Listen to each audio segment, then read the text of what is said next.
Visit OnTableTop.com and comment on all 3 days of the Flames of War Bootcamp to be in with a chance of winning one of 3 Flames of War bundles.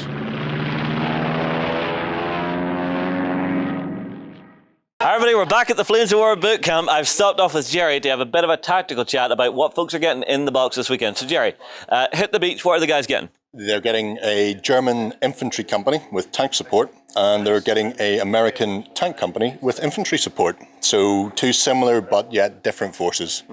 Now, each force in here is rocking in at around the 50-point mark. So what would you say are the best tactics and tactical options for people to just play with for their first games? There's a couple of things. So first off, the Americans over here have 8 tanks and only 1 platoon of men.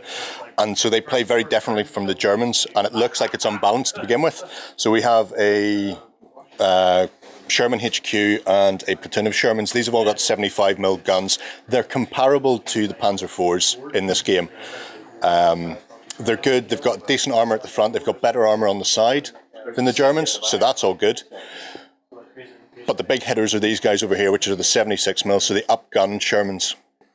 And the idea with the Americans is you need to use the advantages of the stabilizers. So the Shermans can move and keep their full rate of fire, but they become a little bit more unwieldy to shoot at.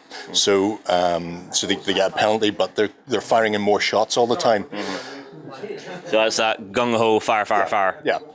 Infantry are great for digging in on objectives and that sort of thing. With the Rangers, they have a bazooka team, and they also have mortar, which give them a chance to do a bit of artillery, a bit of suppression, and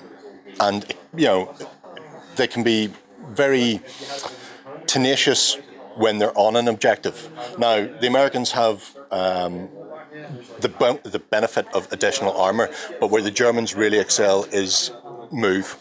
So it's all about the blitzkrieg. So even though they've only got 3 Panzer IVs and it looks like they're outmatched, they have a special rule where they can move through a movement order like a blitz, fire at their full rate of fire, and then do an additional move, so they can actually pop out. Oh, so they can shoot and scoot. Well, but they can do both in the same turn, so they can pop out, shoot, and then retreat. Everybody can do a shoot and scoot or a blitz.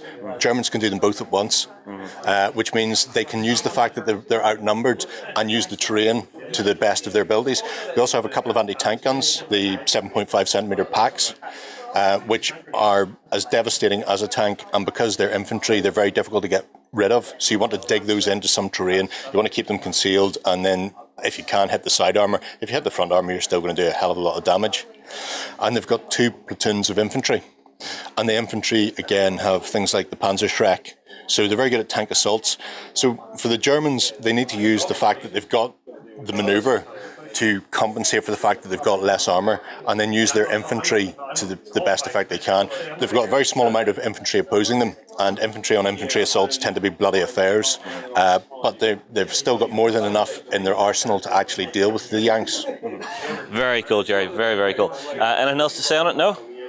No, I think they've been a lot of fun. We played a couple of quick games. Well, I said a couple of quick games. We played a couple of games last night to get some of the lads into it, and we haven't seen any assaults yet. And I don't think anybody's realised just how devastating assaults can be. Yeah. It's very difficult to get rid of infantry through shooting because people like to live, so they dig in and find any cover they can.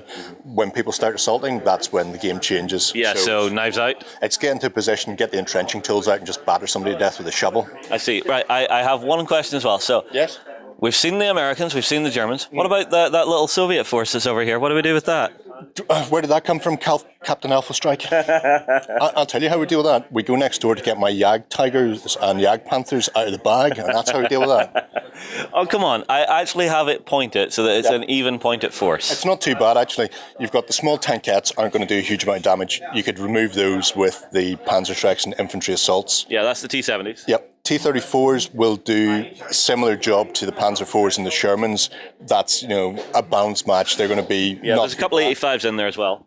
Yeah, it's just a gun variant. So the armour is what's important in removing them, not worrying about what gun is, because the guns will pretty much start to kill off things regardless whether it's a 76 or an 85. Your KVs and your ISUs are going to be the annoying ones, though, because they're built like bricks, in which case you want to get round the side. And again, assaults are a good way to do it. Get your infantry into the sides, and then whenever they assault, they get to hit the top armour. And you can choose to hit the side armour with Panzer Schrecks and bazookas. At that point, these things go away.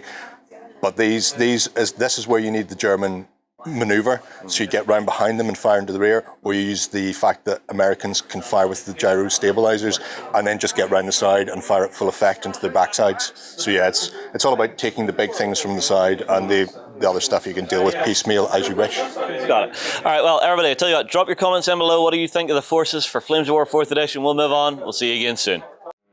Visit OnTableTop.com and comment on all 3 days of the Flames of War bootcamp to be in with a chance of winning one of 3 Flames of War bundles.